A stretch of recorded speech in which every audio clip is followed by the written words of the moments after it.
Bueno, buenos días a todos, buenas tardes, mejor dicho. Estamos en la tercera clase del curso de las fiestas judías y el Mesías.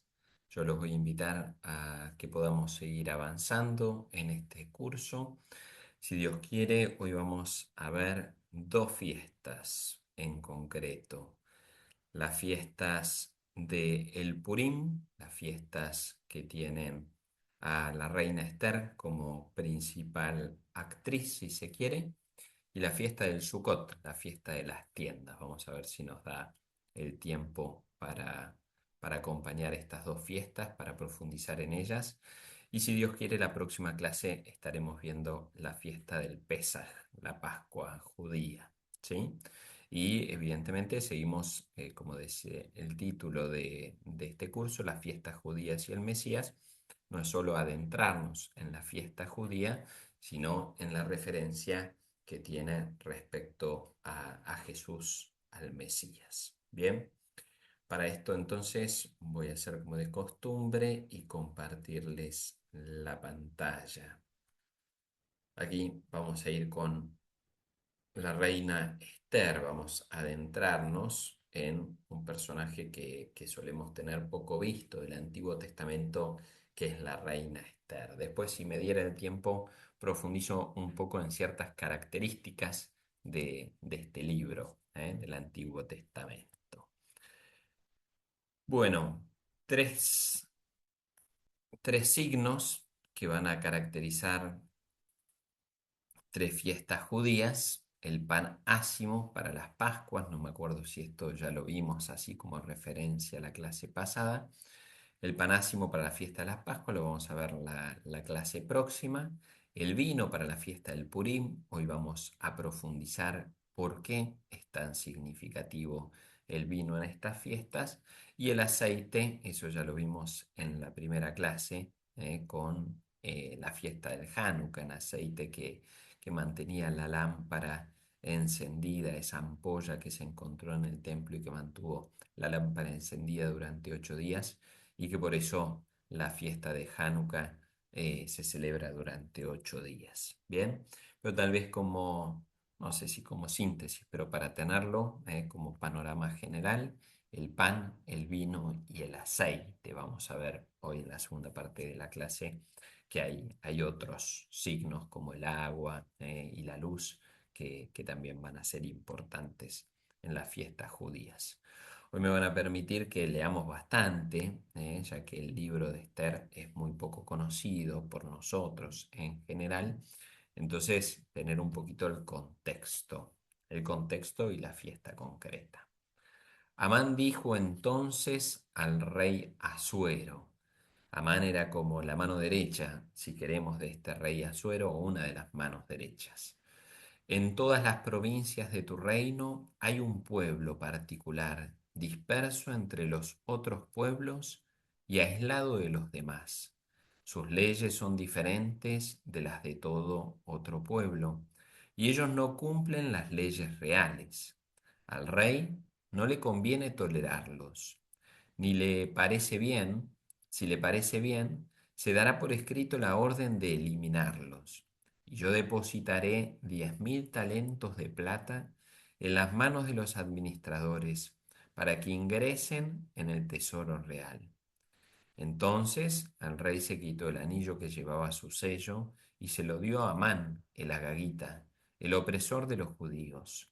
Luego le dijo: el dinero será para ti. En cuanto al pueblo, trátalo como mejor te parezca. Los secretarios del rey fueron convocados el día 13 del primer mes, y tal como lo había ordenado Amán, se redactó un escrito dirigido a los prefectos reales, a los gobernadores de cada una de las provincias y a los jefes de cada pueblo, a cada provincia en su propia escritura y a cada pueblo en su propia lengua. Los escritos estaban redactados en nombre del rey Asuero y sellados con el anillo real. Luego los mensajeros llevaron estos documentos a todas las provincias del rey, con la orden de exterminar, matar y eliminar a todos los judíos, jóvenes y viejos, mujeres y niños, y de confiscar sus bienes. Esto debía hacerse en un mismo día, el día 13 del duodécimo mes, es decir, el mes de Adar. Hoy mejor no. Ahora dejamos pasar este dato, después vamos a ver que tiene una cierta relevancia este día y este mes. Bien, entonces, ¿qué pasa acá? Amán convence al rey en cierta manera de exterminar al pueblo judío porque no respeta las leyes del rey Asuero. El rey Asuero le da el anillo es con que sella todos sus documentos y le dice, hace lo que te plazca, incluso la plata quédate la voz, a mí no me interesa, pero hace lo que mejor te parezca con este pueblo.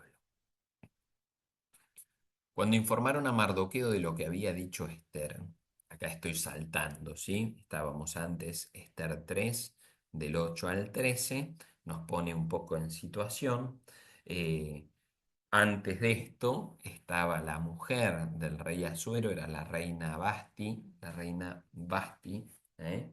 Esta reina, al comienzo, así comienza de hecho el libro, esta reina se niega a hacerle caso al rey cuando lo llama a su encuentro y en venganza de cierta manera, el rey la deja de lado,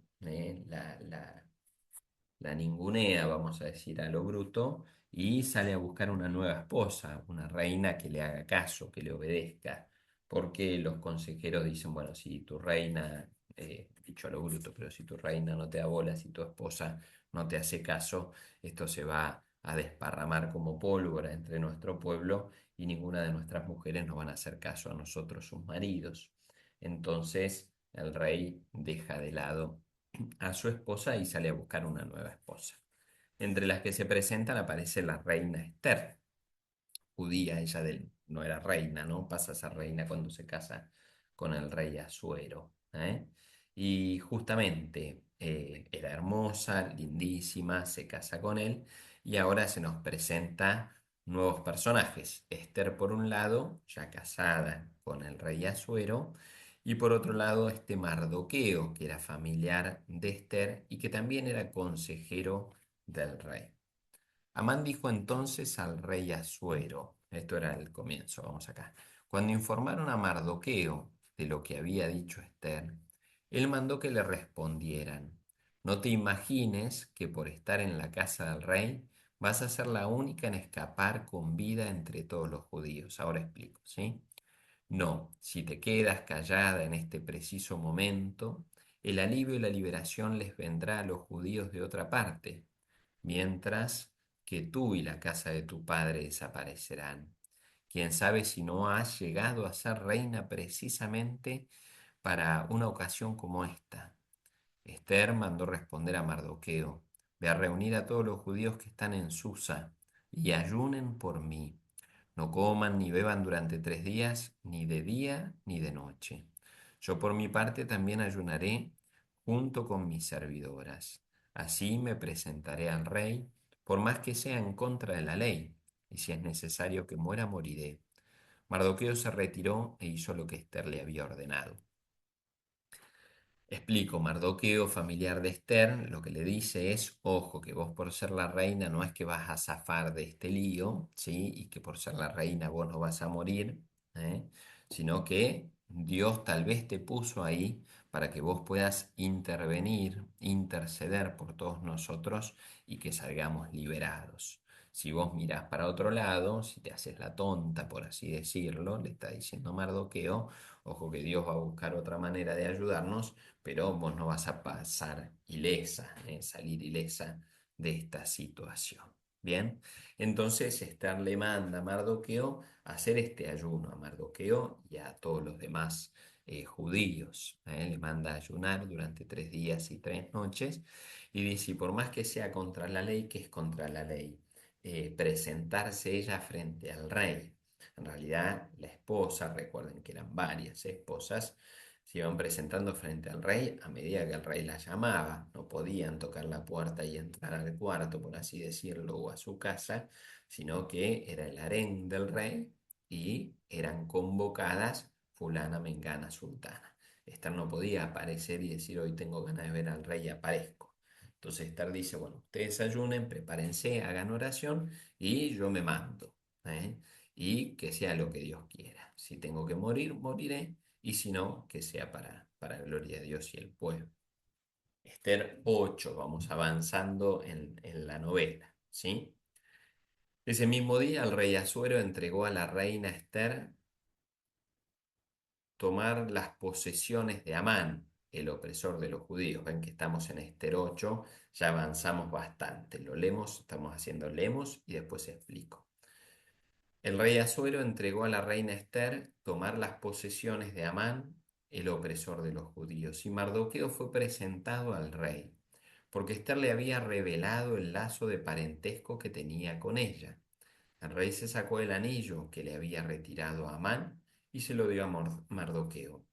Y Esther puso a éste al frente de todas las posesiones de Amán. Luego Esther habló de nuevo en presencia del rey, cayó a sus pies, lloró y le suplicó que anulara los planes perversos que Amán el Agagita le había maquinado contra los judíos.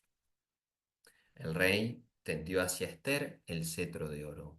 Ella se levantó, permaneció de pie en presencia del rey y dijo, si al rey le parece bien y quiere hacerme un favor, si lo juzga conveniente y está contento conmigo, haga revocar por escrito los documentos que Amán, hijo de Amdatá, el Agagita, concibió y escribió para eliminar a los judíos de todas las provincias del rey.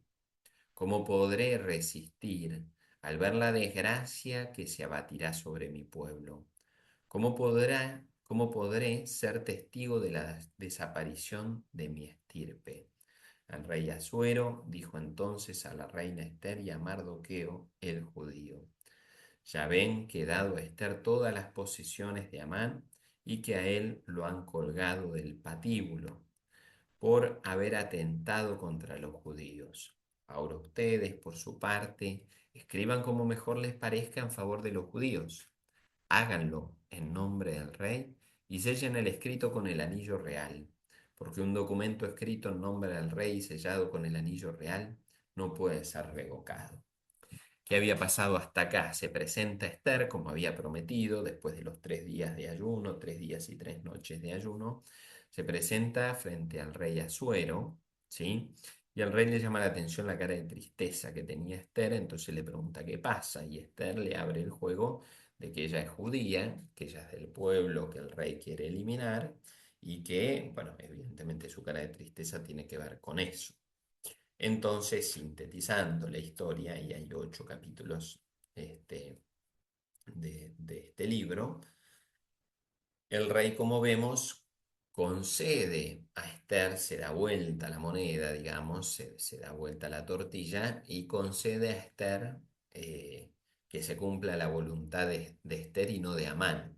Entonces manda colgar a Amán del patíbulo, el anillo que le había dado a Amán se lo da a Esther, y Mardoqueo, que era aquel que maquinaba para bien desde las sombras por ser pariente de Esther, que era el consejero del rey, que el rey no estaba escuchando, sino que estaba escuchando a Amán, terminan dando vuelta entre Esther y Mardoqueo esta opinión del rey. Terminan salvando al pueblo judío, termina muriendo Amán en el patíbulo y la reina Esther termina intercediendo y salvando al pueblo de Israel.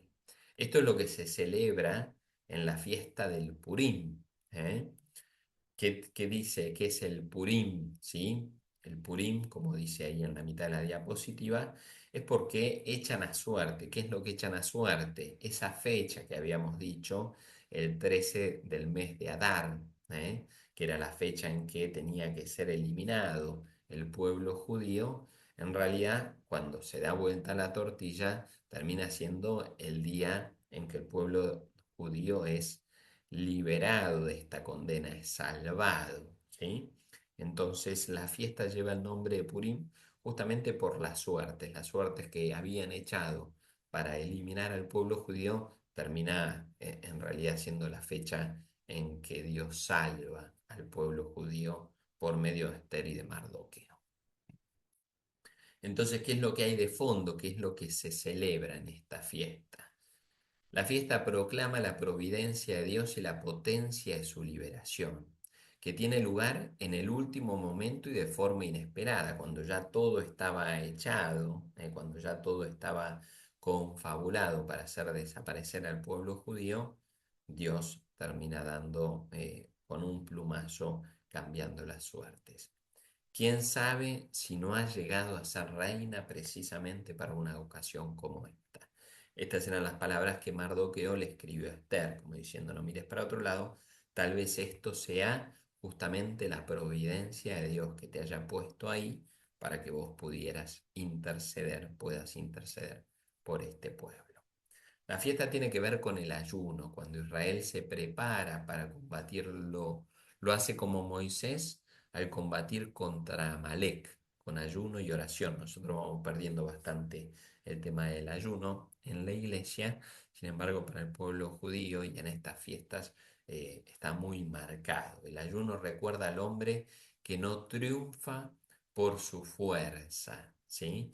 Cuando va a ir ahí en ese pasaje cuando van a la guerra, ¿sí? Van a la guerra habiendo ayunado. Uno diría al revés, bueno, si voy a la guerra, voy a la guerra habiendo comido bien, teniendo fuerza, habiendo descansado.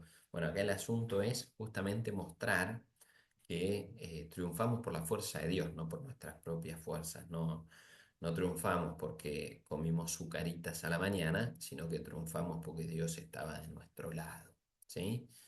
Cuatro son los mitzvot, los preceptos que se deben observar en la fiesta del Purim.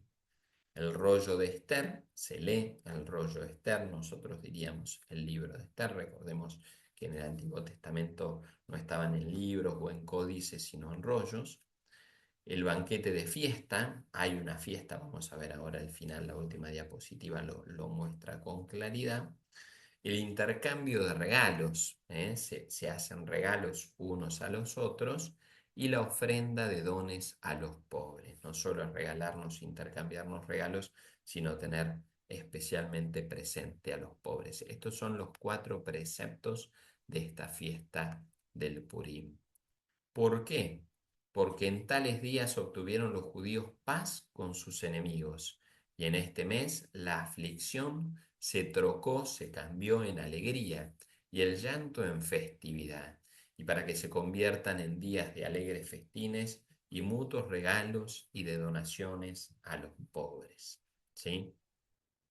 Que es lo que estamos mostrando, que justamente en Esther 9:22 está el fundamento de estos cuatro preceptos. Se lee el rollo de Esther, ¿eh? Se hacen banquetes justamente ahí por esta alegría, este llanto que se transforma en alegría, el intercambio de regalos y las ofrendas a los pobres, los dones a los pobres. Ya lo estipula Esther 9:22. Y ahí tienen en la diapositiva, ¿sí?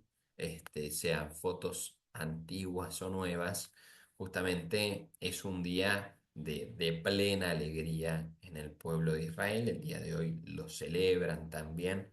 Después hay como mandatos. Hasta el más abstemio tiene que probar algo de vino en esa fiesta. Algunos más que probar algo de vino toman que da calambre, ¿no? Pero justamente la fiesta, el vino, habíamos dicho al comienzo, si me permiten ahí, ¿sí? El pan era signo de la fiesta de Pascua, de Pesaj. El aceite era signo de la fiesta de Hanukkah, esa consagración, volver a consagrar el templo a Dios. Y el vino era signo de la fiesta del Purim, esa alegría en la que estamos ahora. En el banquete de fiesta hay que alegrarse y beber vino. Todo judío, aunque sea abstemio, les decía hace un rato, tiene que beber un poco de vino para alabar y glorificar al Señor por el doble milagro. ¿Cuál es el doble milagro? La caída de Amán y la subida de Mardoqueo. Este es el verdadero milagro, que la providencia de Dios ha derribado a los poderosos y ha enaltecido a los humildes. ¿Les suena de algún lado? Justamente por eso tienen el Magnificat. El Señor ha derribado a los poderosos y ha enaltecido a los humildes. Este es el canto del Magnificat, ¿eh? Que está de fondo. Es lo que se celebra en esta fiesta del Purim, recordando al pueblo, recordando el libro de Esther y la providencia de Dios, que aquellos que ya tenían fecha de vencimiento y de ser volados de la tierra, terminan siendo justamente ensalzados y protegidos. Los sabios relacionan el banquete de Purim con el del tiempo escatológico. ¿Se acuerdan del tiempo escatológico? Lo vamos a ver ahora a continuación. El banquete del Cordero, la cena del Cordero. ¿Se acuerdan de Isaías, que prometía vinos añejados, banquetes suculentos, manjares sustanciosos? Bueno, viene justamente, es como el telón de fondo de esto. Los sabios relacionan el banquete de Purim con el del tiempo escatológico. Cuando venga el Mesías y se cree el mundo nuevo, el estudio y la práctica de la Torá serán las únicas ocupaciones del hombre, pero siempre se recordará la destrucción definitiva de Amalek y de todos los enemigos de Dios. ¿Sí? ¿Se acuerdan que habíamos hablado de esta batalla de Moisés contra Amalek? ¿De dónde estaba? Acá, Moisés contra Amalek, Éxodo 17 8 a 16, y de todos los enemigos del pueblo de Israel, no solo Amalek, sino en este caso Amán, el mal consejero del rey Asuero. ¿Sí?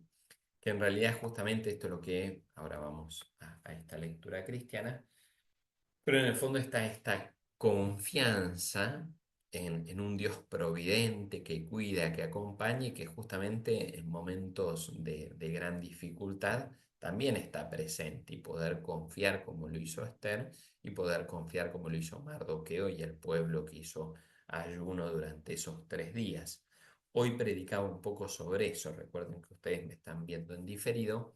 Hoy leíamos, hoy es 15 de mayo y leíamos eh, los Hechos de los Apóstoles y la predicación de Pablo, como Pablo va haciendo en los Hechos un recuento de la historia de la salvación y momentos de mayor esplendor de la historia de la salvación del pueblo de Israel y momentos de gran dificultad. Y justamente confiar en cómo Dios estuvo, Cuando cuando el Señor nos invita a hacer memoria, no es solo para ejercitar y poder dar un examen y aprobarlo, sino el hacer memoria es para reconocer la presencia de Dios, como Dios estuvo, acompañó, y si Dios estuvo y acompañó en medio de dificultades, nos va a acompañar más adelante.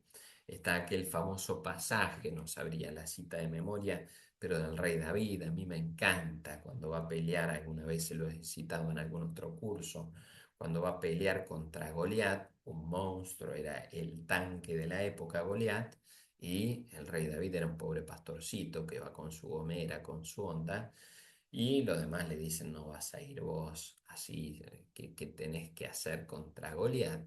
Y él dice, si Dios me salvó de la garra del león y de las fauces del puma, ¿sí? O del oso, de las garras del oso, ¿cómo no me va a salvar de la espada de este incircunciso? Dice sobre Goliat. Y de hecho va y con 2 piedritas le termina ganando a Goliat. ¿eh?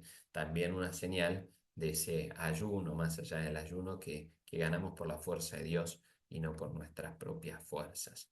Qué lindo esta invitación, ¿no? A recordar por qué el pueblo de Israel se alegra, el pueblo judío se alegra en esta fiesta del Purim.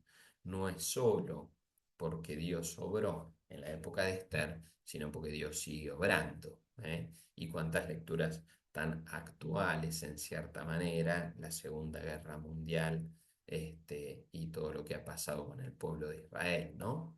Sin lugar a dudas, Dios sigue obrando y actuando. Lectura cristiana, sobre estas fiestas. Recuerden las fiestas judías y el Mesías. La invitación es a encontrar a partir de estas fiestas nuestra propia fiesta o nuestra propia fe. Esther es la figura de la Virgen María, reina de espléndida belleza, mediante la cual la salvación ha llegado a todos los hombres. Así como gracias a Esther y a la salvación obrada por Dios, hubo entre los judíos alegría triunfal, banquetes y día de fiesta, y muchos habitantes del país se hicieron judíos, así también la gran alegría del nacimiento del Mesías, el Cristo Señor engendrado por María, será para todo el pueblo, será para todo el pueblo. Él es la salvación preparada por todos los pueblos y al mismo tiempo la luz para iluminar a los paganos y la gloria de Israel. Ya algo hemos visto sobre esta luz, si no me equivoco, la clase pasada. Recuerden que en algún momento, yo en la primera clase, entiendo que la segunda, tercera diapositiva, yo les había puesto un par de libros, hay toneladas en realidad, pero muchos libros de cómo nos ayudan a encontrar nuestras raíces judías en la liturgia, en la Eucaristía, y había uno que era las raíces judías de María, por así decirlo. ¿Sí? Las imágenes, es muy interesante ese libro, las imágenes del Antiguo Testamento que hayan cumplimiento en la Virgen María. Y muchas de estas mujeres, Eva, Ruth, Esther, Judith y tantas otras, Sara y tantas otras que encuentran una lectura tipológica en María en su plenitud. Bueno, altamente recomendable. Ahora para no perder tiempo no se lo busco, ahí lo tienen, mirá, mejor perdamos tiempo. Ahí lo tienen, Jesus and the Jewish Roots of Mary. Jesús y las raíces judías de María, de Brand Peter. Está muy bueno este libro. María es la abogada y la mediadora de todas las gracias. Ella que intercede por el pueblo cristiano, verdadera esposa del gran rey y verdadera reina.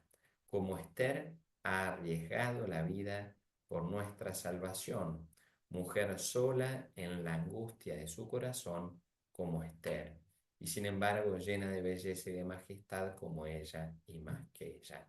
La belleza era una propiedad de Esther. Y después esto de la soledad, me parece interesante la soledad y el sufrimiento, más allá que Esther tiene este vínculo y este diálogo, por así decirlo, con Mardoqueo, ¿eh? Está bueno ver la soledad de Esther. Estaba sola contra el rey, ella haciendo estos ayunos y viendo a ver qué pasa. Si tengo que morir, moriré, dice.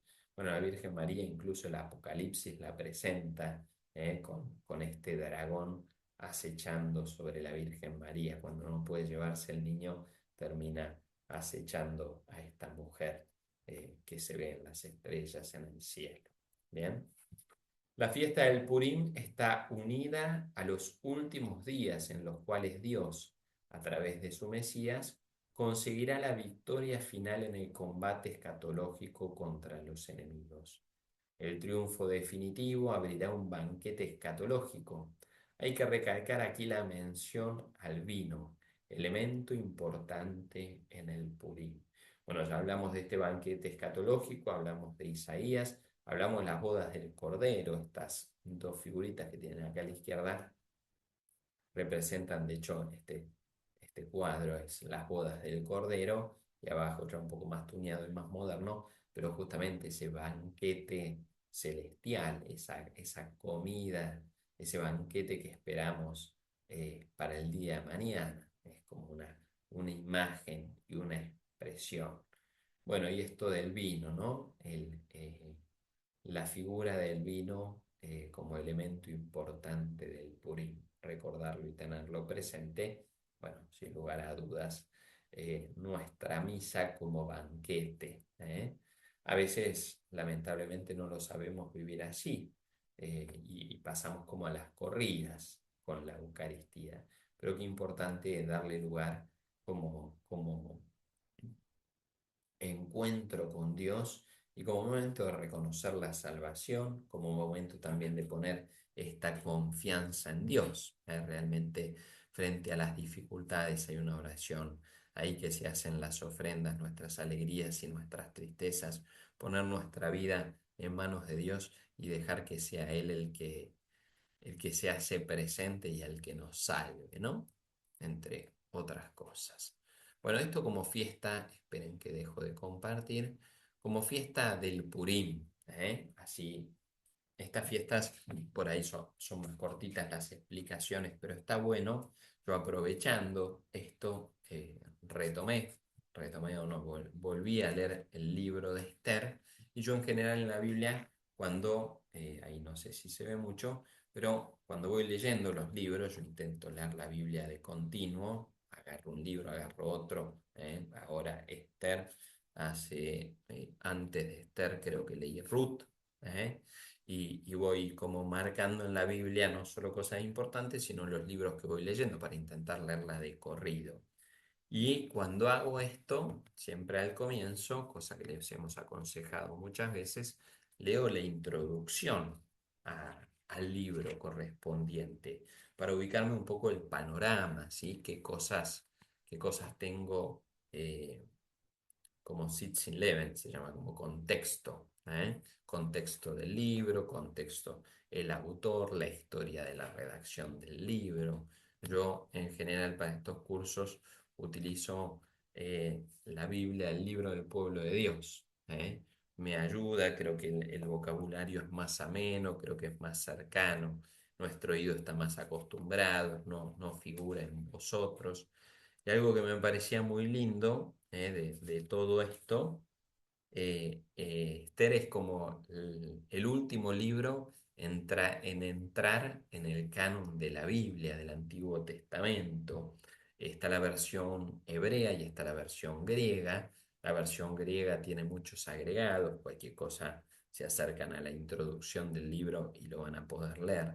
La introducción, recuerden que no es palabra de Dios, sino que son notas del editor, de biblistas, que nos ayudan a entrar un poco en eso. Y justamente acá dice canonicidad, ¿eh? El libro de Esther tiene abajo la introducción, más allá habla sobre los contenidos y la estructura del libro, habla sobre el idioma, porque está la versión hebrea y la versión griega, habla sobre el autor y la fecha de composición, tanto el libro hebreo como el libro griego, y va a hablar de la canonicidad, justamente por esto que les decía, de que es el último libro en entrar. Fue muy discutido si forma parte del canon o no. Y me parecía bueno hacer un excursus en esta clase al respecto, porque son cosas que no siempre le dedicamos tanto tiempo. Dice así, la introducción, la introducción al libro. Cuando en el siglo primero los judíos quisieron clausurar el canon de las escrituras, el libro de Esther se vio en serias dificultades. Continúa diciendo otras cosas. Dice, la novela de Esther, pues daba la impresión de ser un libro laico, no religioso, poco digno de formar parte de las Sagradas Escrituras, porque por varias cosas que va diciendo. En la versión hebrea no figura Dios, no habla de Dios el libro de Esther. Incluso no hay oraciones, la versión hebrea, ¿sí? La versión griega va a tener añadidos y en esos añadidos ya figura el nombre de Dios y figuran estas oraciones. Pero justamente decía, daba la impresión de ser un libro laico, no religioso, poco digno de formar parte de las Sagradas Escrituras. Por eso su aceptación fue postergada y solo a fines del siglo II terminó formando parte del canon hebreo. Fue el último libro en ser aceptado. San Jerónimo, traductor de la Biblia en latín, siglo IV, también consideró inspirado solamente el texto hebreo y colocó las secciones griegas en un apéndice. La Iglesia más tarde reconoció como inspiradas, además del texto hebreo, las adiciones griegas posteriores y las incorporó al canon católico en el Concilio de Trento en 1546, luego de considerar la larga tradición favorable a su inspiración. Bien. Y por último, la traducción griega, la Biblia de los 70, amplía bastante el relato original y acentúa notablemente el aspecto religioso, esto que les decía, tanto el nombre de Dios como las oraciones, mientras que en el texto hebreo el nombre de Dios no se menciona ni una sola vez. En la versión griega aparece con frecuencia. Aquí voy con excursus o este paréntesis, ¿sí? Poder conocer la historia del canon. ¿Qué es el canon? Nosotros, por más que yo digo todo esto, nosotros aceptamos como canónica, como palabra de Dios, es parte de la Sagrada Escritura, la versión griega con estos añadidos, por más que antes no mencionaba a Dios, ahora lo menciona, en el canon figura esa versión, para nosotros esto es palabra de Dios. ¿Eh? A veces nos enrollan en la cabeza ciertas cosas, bueno, pero esto al principio no estaba escrito ahí. Nosotros aceptamos esto como parte canónica. Los evangelios también, los evangelios tienen un desarrollo. Las escrituras en general tienen un desarrollo. Algunos hablaban o decían que los evangelios en realidad eran relatos de la pasión con una gran introducción. Quiere decir que solo hay que prestar atención a los relatos de la pasión. Nos perderíamos Mateo 25, las bienaventuranzas, la multiplicación de los panes, los milagros, la infancia de Jesús. Solo hay que darle bola y prestar atención a la pasión. Obviamente que no. ¿Eh? Entonces a veces nos dejamos enrollar, en cosas aparentemente eruditas, o de un nivel de profundidad aparentemente más profundo, pero no llegamos al fondo. Solo me parece que el libro de Stern nos ayuda un poquito a tener cuidado en estas dimensiones. Vamos a continuación a la segunda fiesta, la fiesta del Purim. Aguárdenme que ahí acomodo un poco esto. La fiesta del Purim, les dije, la del Purim ya lo hicimos, la fiesta del Sukkot, la fiesta de las tiendas, ¿sí? O fiesta de las chozas, tiene varios nombres esta fiesta, ¿sí? De las chozas, de las tiendas o de los tabernáculos, conocida como la fiesta de Sukkot. De hecho, era como la gran fiesta para los niños, ¿eh? Todos de chicos hemos intentado hacer la casita del árbol. Bueno, esto algo de eso tiene, ¿sí? Esta fiesta dura 7 días. Vimos ya que, que la fiesta de Hanukkah duraba 8 días por esa lámpara que se había mantenido encendida durante 8 días. Esta fiesta dura 7 días. Está vinculada al Año Nuevo y a la fiesta del Yom Kippur. Creo que cuando hablamos de la fiesta del Yom Kippur lo relacionamos. Lo que pasa es que no arrancamos con la fiesta del Año Nuevo, yo preferí saltearla, pero ahí también está esta referencia, vienen como las tres fiestas unidas. Nosotros cuando hablo de las fiestas del Año Nuevo, hablo de la fiesta de María Madre de Dios, que es la fiesta con la que nosotros arrancamos el calendario no litúrgico, pero el calendario este, de nuestro almanaque, el 1 de enero.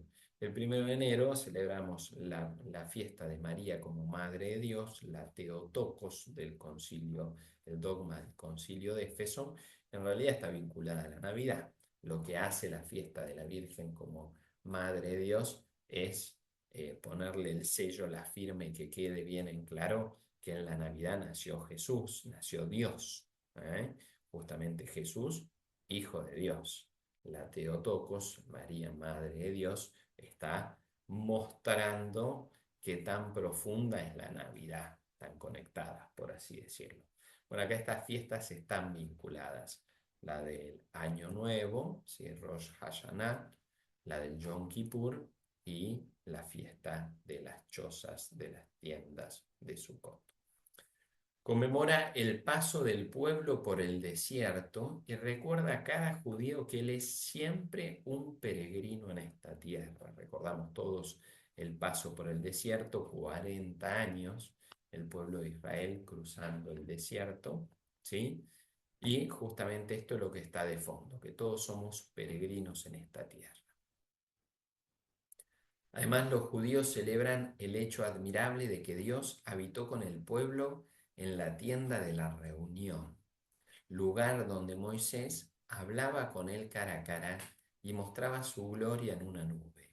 Es un Dios con nosotros, que camina con él y lo guía.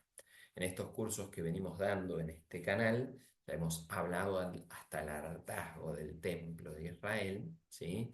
El templo de Jerusalén, perdón. Y Luisa habló en uno de los primeros cursos, yo hablé en la clase pasada en la fiesta del Yom Kippur, los círculos concéntricos, el santo de los santos y todo lo demás. El antecesor al templo en Jerusalén es justamente esta tienda, la tienda del encuentro que se iba moviendo a la par que se movía el pueblo. Ahí llevaban el arca de la alianza y cada vez que el pueblo frenaba, se armaba la tienda del encuentro y allí habitaba la presencia de Dios, la Shekinah, y ahí es donde Dios hablaba con Moisés cara a cara.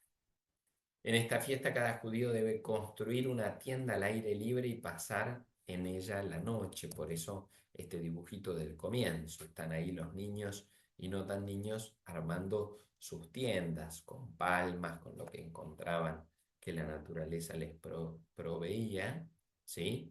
Y tenían que pasar al aire libre, pasar ahí la noche en esa tienda. Sukkot es la fiesta de la alegría por excelencia, ¿sí? Vimos que en la fiesta del Purim la alegría no falta, pero esta es la fiesta de alegría por excelencia. Coincide con la cosecha de otoño, de la vendimia y de la recolección de las aceitunas. Recordemos el monte de los olivos y tantos pasajes donde figura la aceituna. Jerusalén está rodeada por todos lados de olivo, la aceituna, el aceite, importantísimo en la cultura, en la economía y en el menú ¿eh? Del pueblo judío. Dicho júbilo está ordenado por la Torá misma. Ahí pueden dar la cita del Deuteronomio. El Yom Kippur concluye con la alegría de ser perdonado y poder caminar con Dios. Estas tres fiestas que habíamos visto, el Rosh Hashanah, el comienzo, la cabeza del año, el comienzo del año nuevo, la fiesta de las tiendas, el Sukkot que estamos celebrando ahora, y el Yom Kippur, las tres que están conectadas por el hilo conductor, no solo, pero de la alegría. Bien. Si se lee con atención la narración del Éxodo, se puede notar que al día siguiente del segundo descenso de Moisés, al día siguiente del segundo descenso de Moisés, él da instrucciones para la construcción de Mishkan, que era el Mishkan, esta tienda de la que hablamos recién, la tienda de la morada divina. Por dicha razón, la fiesta de Sukkot se celebra 5 días después del Yom Kippur y está vinculada al segundo descenso de Moisés del monte Sinaí. ¿Se acuerdan que Moisés sube al monte Sinaí, le dan las tablas, bajan, habían hecho el becerro de oro, tira las tablas, las rompe, vuelve a subir, vuelve a hacer la alianza con Dios e interviene Moisés frente a Dios y baja de nuevo con las tablas, habiendo hecho esa segunda alianza. Bien, es una segunda oportunidad que Dios da al pueblo. Dios se arrepiente porque Dios había trinado cuando ve el becerro de oro y dice, bueno, vamos a sacarnos de encima a este pueblo. Moisés intercede y Dios dice, bueno, está bien, vamos a darle una segunda oportunidad. La construcción de la tienda significa que después de la alianza en el Sinaí, el pueblo puede continuar su peregrinación por el desierto. Otro elemento que podemos entender bien es que esta fiesta está relacionada indisolublemente con el templo, ¿sí? Porque la tienda de la morada era exactamente una prefiguración del templo, lo dijimos hace un ratito. La tienda del encuentro era como la antesala, era lo anterior al templo, no hablando de espacio, sino era el paso anterior. Una vez que llegaron a la tierra prometida, es Salomón el que va a construir el templo. Viene todo ese pasaje de David queriendo construir el templo, quien lo va a ejecutar es el rey Salomón. Va a hacer esta obra del templo de Jerusalén con todo el esplendor, ¿no? Porque la tienda de la morada era exactamente una prefiguración del templo, en particular del Santo de los Santos, y que para los judíos era la habitación de Dios en la tierra, el lugar de su morada, donde descendía la nube de gloria y habitaba la Shekinah, que era la Shekinah, la gloria de Dios, la presencia de Dios. Bueno, aquí vemos como la importancia del agua. Ahí tienen las piscinas, hay algunos pasajes, la piscina de Betzata, hay varias piscinas en torno a Jerusalén, a los milagros de Jesús, aquel que quería bajar y ser sanado cuando se sacudían las aguas, pero nunca podía porque alguien bajaba antes. Hoy en día, si vas a Jerusalén, hay un lugar donde está, la piscina de las ovejas y la piscina esta del milagro, y claro, ahí uno se da cuenta, no es simplemente zambullirse en la piscina como haríamos hoy, rodás y te caes a la pileta, sino que ahí tienen esta flor de escaleras y todo era bien profundo, ahí había este, como chorritos de agua que se iban llenando, ¿sí? Y que las piscinas estaban allá al fondo, no era tan fácil bajar para alguien que estaba inválido, justamente era eso lo que quería sanarse.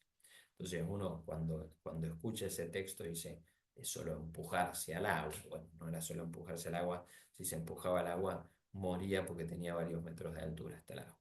Bien, no ahondamos en la importancia del agua, sin embargo, saber que en el pueblo judío el tema, y lo vemos en muchos textos, el tema de la purificación, los vasos sagrados, la purificación de la mujer después de haber dado a luz o después de la menstruación, las purificaciones rituales de los sacerdotes que van a ofrecer sus sacrificios, todo lo que es la vida de los esenios en el Qumran se ha descubierto en medio del desierto, piscinas y piscinas y piscinas, todos vasos conductores para hacer llegar al agua en medio del desierto, para poder tener esos baños rituales que tanta importancia tenían para esa fe y esa vivencia de la fe. ¿Bien? Pero insisto, no ahondamos tanto en el agua. Quedémonos con la importancia de la luz.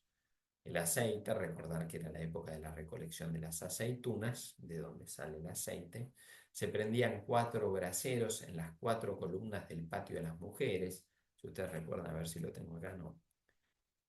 El patio de las mujeres es como, ahí sí podemos usar el término de antesala, hacia el patio de los sacerdotes, donde se ofrecía, estaba el altar, y hay 4 columnas. Parte de esas columnas usaban para guardar leña, para guardar los elementos que se utilizaban en los rituales, pero desde esas 4 columnas salen estos 4 braseros encendidos, ¿sí? Y se hacía una procesión que atravesaba el patio de las mujeres en esta fiesta, ¿no? Vamos al significado de la visión cristiana de la fiesta del Sukkot. La palabra se hizo carne y puso su morada entre nosotros. Juan 1:14, fundamental. Jesucristo es el Emanuel, el Dios con nosotros, el que puso su morada, su tienda en medio de nosotros. Los cristianos, que esto, insisto, viene justamente lo que estamos viendo, el Dios con nosotros.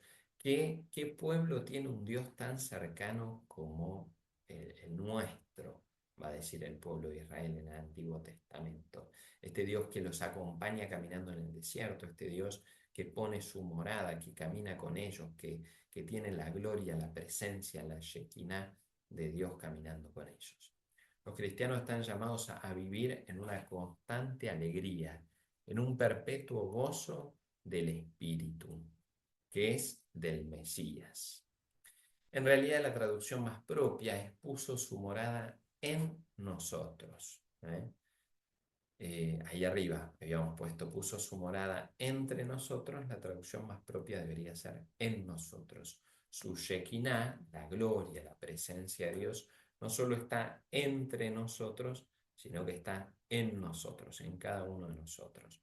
Como sucedió cuando Dios habitaba en medio del campamento de Israel. Ahora, cosa admirable, el verbo de Dios está en nosotros, en el hombre, porque verdaderamente Dios se ha hecho hombre, la encarnación. Justamente ahí lo tenemos Juan 1:14. Dios está en nosotros. Juan 2:21, pero él, Jesús, hablando sobre Jesús, hablaba del santuario de su cuerpo. El templo se identifica aquí con el cuerpo de Cristo. Recordemos que estamos en la fiesta de las chozas. Las chozas son la prefiguración del templo. El templo en realidad es una figura del cuerpo de Cristo. Lo mismo se traspola a los cristianos en 1 Corintios 6:19. ¿O no sabéis que vuestro cuerpo es santuario del Espíritu Santo? Bien, en un comienzo, en una dimensión de la teología paulina, la comunidad es el cuerpo y el lugar de la presencia. Donde haya uno o más reunidos en mi nombre, allí estaré yo. Esto no es paulino, ¿eh? Pero donde haya uno o más, dos o más reunidos en mi nombre, allí estaré yo. Después, cada persona, ¿sí? Acá en esta dimensión paulina, es cada cuerpo, cada persona es santuario del Espíritu Santo. El agua de costado de Cristo, ya hemos hablado, ¿sí? En la fiesta del Yom Kippur, de esta sangre y agua, que es imagen del el costado abierto, es imagen del templo del cual se derrama esa sangre y agua que constantemente va limpiando el altar del templo. Y está muy linda esta figura de Ezequiel, donde cada vez el profeta Ezequiel tiene una visión donde cada vez que avanza el profeta, el agua se termina transformando en un torrente que lo lleva, que no puede, lo sobrepasa, y que todas las aguas, todo lo que tocan estas aguas que salen del templo, terminan llenas de vida. En él se cumple la visión de Ezequiel, capítulo 47, versículos del 1 al 12, en la que el profeta ve una fuente que sale del lado oriental del templo, desciende por el valle del Cedrón, el famoso torrente Cedrón que ya hemos hablado, y sanea el valle del Mar Muerto y todo el desierto. Justamente esta agua que da vida incluso al Mar Muerto. El Mar Muerto es el Mar Muerto por el grado de salinidad que tiene y que no puede haber vida. Bueno, qué lindo que Dios transforma. De hecho, Jesús termina transformando la muerte en vida, la cruz en resurrección. Tanto es así que lo convierte en un jardín y en un mar lleno de peces. Si les da el tiempo, está bueno ahí agarrar, vamos a terminar unos minutitos antes, agarrar Ezequiel capítulo 47 y leer del versículo 1 al 12, si es que nunca lo escucharon. A ver, en la visión cristiana, ¿en qué vemos esto? Nosotros decíamos, hay fiestas que se llevan directamente. Está la Pascua judía, nosotros tenemos la Pascua cristiana, ¿sí? Y veíamos cómo hay cosas que en realidad, hay dimensiones de estas fiestas que nosotros las desparramamos en otras fiestas. En el bautismo, en la Eucaristía, en distintas, en la Virgen María como Madre de Dios, en distintas fiestas hay como condimentos de estas fiestas judías. Ahí en la transfiguración, en el pasaje de la transfiguración, vamos a ver mucha resonancia de esta fiesta. Si ustedes miran el texto, ahí tienen en los tres, en Mateo, Marcos y Lucas, los pasajes, van a ver que la referencia es después de la fiesta de las chozas. El contexto es la fiesta del Sukkot. ¿Qué quiere decir esto? ¿Por qué lo dice? ¿Para que vayamos llevando una cronología? No, justamente para darnos una referencia de con qué ojos tenemos que mirar. Tenemos que mirar el pasaje de la transfiguración desde los anteojos de la fiesta del Sukkot. ¿Qué es lo que vemos? Vamos a ver muchas implicancias de la luz. Los vestidos eran blancos como la luz, la referencia a la gloria, a la luz, típicas de la fiesta del Sukkot, ¿sí? Tan blancas que nadie las podría blanquear. Justamente vamos a encontrar varios signos de esta luz a la que hacíamos referencia acá al hablar de las cuatro lámparas, cuatro candelabros que salen de las cuatro columnas del pórtico de las mujeres. La nube, ¿sí? En la transfiguración, en el texto de la transfiguración, si lo leen, van a ver que una nube los envuelve. Esa nube hace referencia a la famosa nube que acompañaba al pueblo de Israel en el paso por el desierto y que ahí donde se aposentaba, se posaba la nube, ahí tenían que armar la tienda y ahí habitaba Dios. ¿Qué es lo que le dice Pedro? Hagamos tres tiendas. Y uno dice, ¿dónde saca esta idea ridícula de hacer tres tiendas? Justamente estaban a 6 días de la fiesta del Sucot, de las chozas, y justamente este de hacer tres tiendas está mostrando la referencia a esa presencia de Dios que habían celebrado en el Sucot y que ahora encuentra una nueva presencia, la gloria de Dios, la Shekinah, no está en la tienda del encuentro, sino en Jesús transfigurado. Bien, y justamente al lado de Jesús aparecían Moisés y Elías, ¿sí? Los dos relacionados con el monte Sinaí. ¿Eh? El monte Sinaí, del cual Moisés había bajado por segunda vez cuando eh, justamente cuando se renueva la alianza y es a lo que está haciendo referencia la fiesta del Sukkot. Como ven, no es coincidencia que lo que estoy intentando mostrar, que todos estos elementos que hacen referencia a la fiesta de las chozas no están en el pasaje de la transfiguración porque sí, sino justamente porque estamos tratando, o los evangelistas están tratando que encontremos la referencia, ¿sí? La plenitud de esa fiesta en Jesús. Él es la Shekinah. En Él está la presencia de Dios. En Él encontramos esa luz, ¿sí? Ahí Moisés, las referencias del Antiguo Testamento en cuanto al monte Sinaí y en cuanto a cómo ellos veían, ellos eran los que veían a Dios cara a cara, justamente. Los dos que veían a Dios cara a cara ahora se encuentran uno a la izquierda y el otro a la derecha, los dos junto a Jesús. Pero mi rostro no podrás verlo porque no puede verme el hombre y seguir viviendo, ¿sí? Y después termina viendo Moisés las espaldas de Dios. Y Elías en Primera Reyes dice, después del fuego se oyó el rumor de una brisa suave. Al oírla, Elías se cubrió el rostro con su mano y salió y se quedó de pie a la entrada de la gruta.